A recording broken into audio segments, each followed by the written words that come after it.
Hi, everyone. My name is Ikwa, and I'm a writer, director, and consultant who helps mission-driven diverse founders raise up to $500,000 to fund their businesses without grants or venture capital by leaning into their stories, their culture factor, and the communities their businesses serve.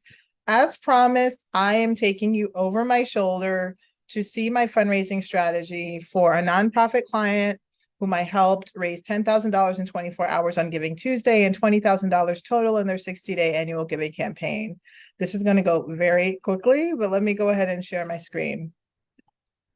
So my fundraising framework is divided into 4 parts, which are map it, manage, make some noise, and measure. Map it is everything related to your campaign planning.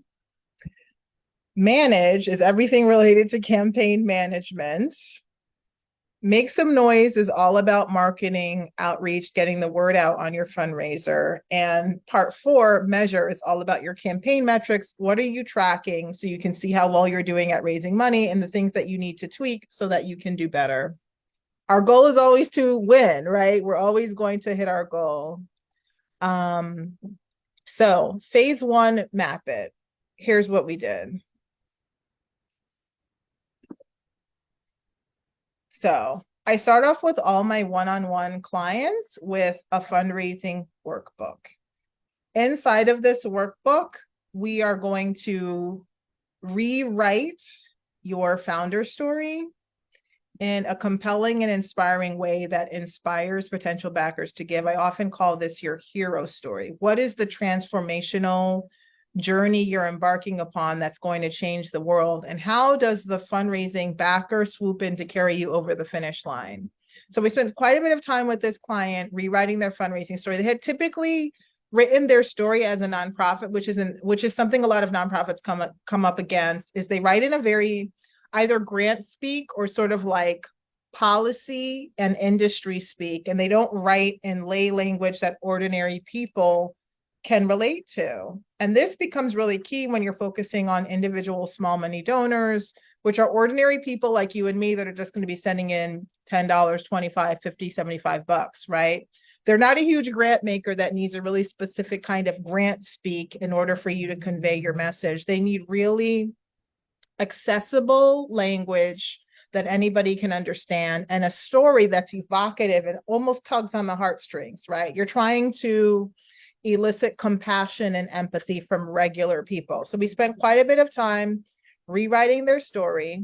We spent a lot of time, as you know by now, if you've seen my ads around, we talk all about leaning into your culture factor and why I focus on culturally responsive fundraising for diverse founders, namely because traditional fundraising doesn't meet a lot of our needs and ends up having us leave a lot of dollars on the table.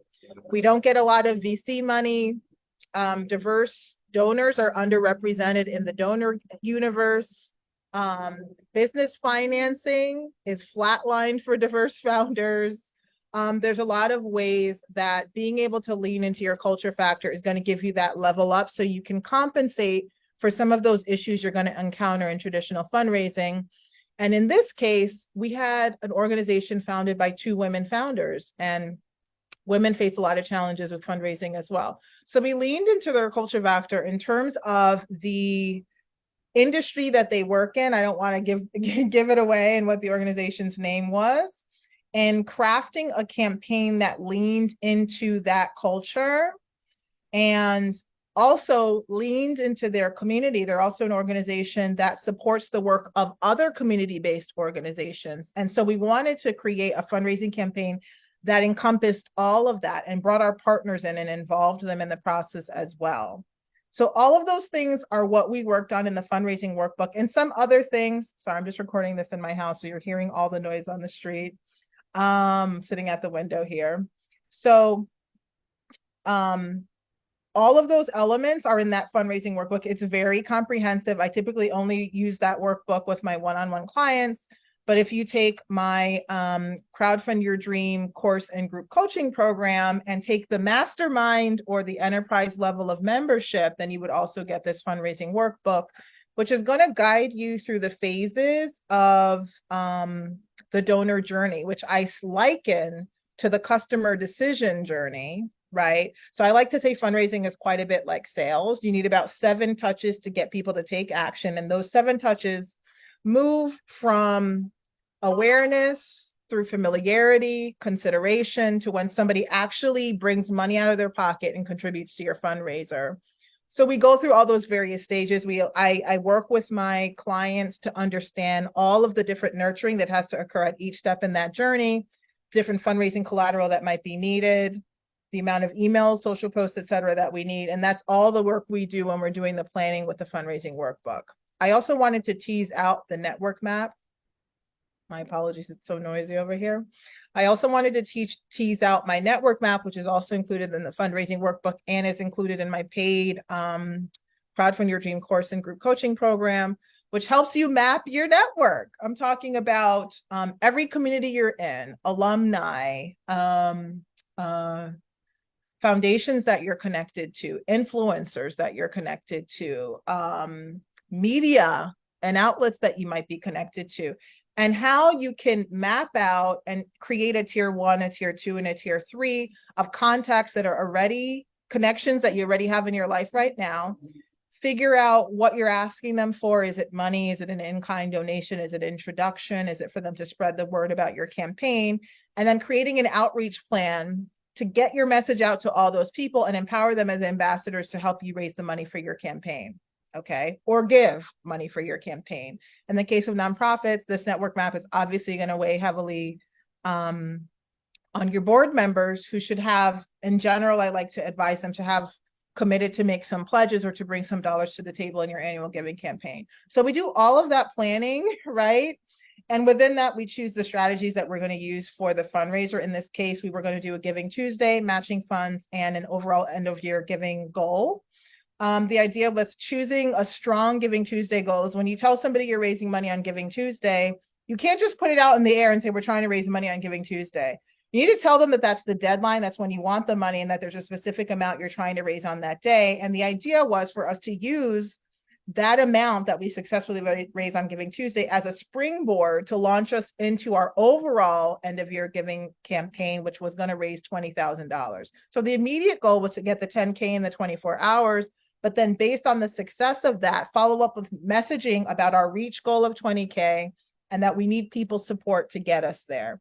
It all went off without a hitch. We raised the 10K in 24 hours. We had matching funds, pledges from some of the board members and other high net worth individuals that were in the network. And then we were able to raise roughly $20,000 that goal by the end of the year. And I will say, I was surprised to hear this client say that their board members didn't think they could even raise 10K in the entire end of the year. We raised it in one day.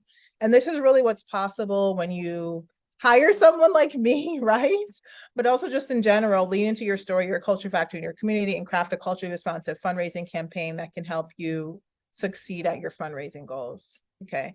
Now phase 2. So sort of like once we get through the strategy, you have to start thinking about how you're going to manage, because each different element I talk about requires fundraising collateral, whether it be emails, social posts, board letters, et cetera, and so forth. So you have to do some planning around how are we going to get all of this done with the limited hands we have on the team. So included like graphics creation, several fundraising letters, because we created like it was like a 5 or 6 email story arc, sharing about the campaign, sharing about the transformative impact of the organization, sharing messages from the partners and how this organization has helped them in their work, et cetera.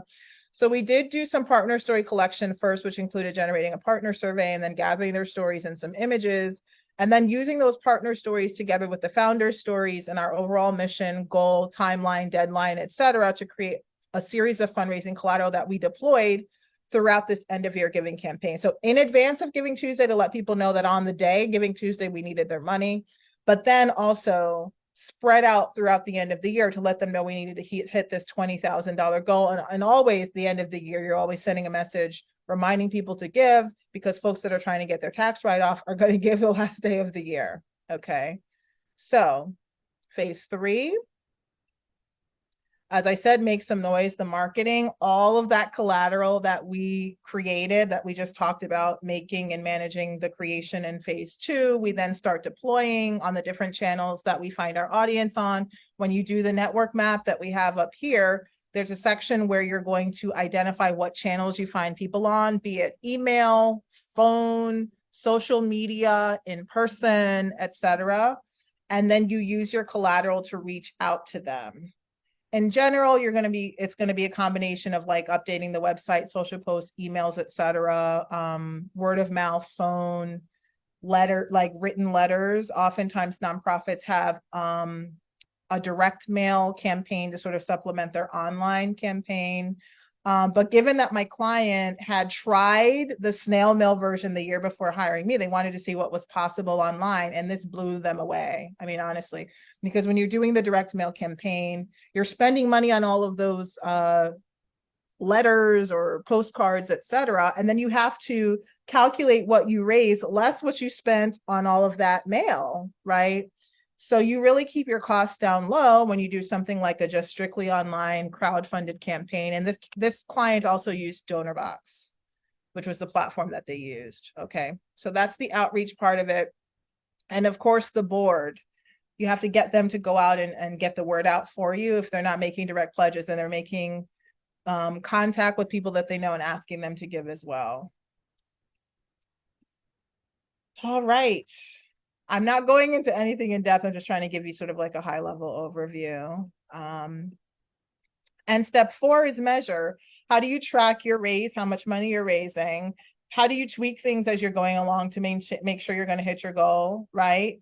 And then you go for it. So in this case, we saw very handily they raised the 10K in 24 hours, which again astounded them because it took them 2 months the year before to raise 10K alone. They did it in 24 hours in 2022. And then I was watching, and then my sort of coaching abilities kick in as I try to get the founders to do the sort of regular campaign updates, et cetera, that are needed to maintain that campaign momentum so you can hit the 20K goal, because your goal is actually the reach goal. It's not the primary goal, right? You want to make that 20K. So there are the things you need to be doing and making sure you're taking in an average amount of money every day. That's what you can track. You can track how much money is coming in. You can track, are people clicking and opening your emails? And are they clicking to go to the donate page and giving? And you can tweak all of those things. Think of them all as metrics that you can tweak, change up, and see what improves your response rate so that you get to that goal. And of course, then once you get there, you celebrate. So this is just a brief overview of the annual giving campaign strategy for my client that brought in $10,000 in 24 hours on Giving Tuesday and $20,000 overall in their 60-day annual giving campaign.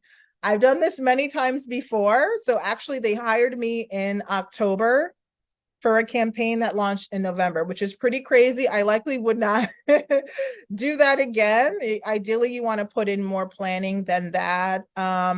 But my DMs are open, and I'd love for you to share any comments down below about what you thought about this strategy, if it piques your interest about something you might want to do with your nonprofit. And as always, you're welcome to reach out and let me know if you ever need support with launching a fundraising campaign for your business.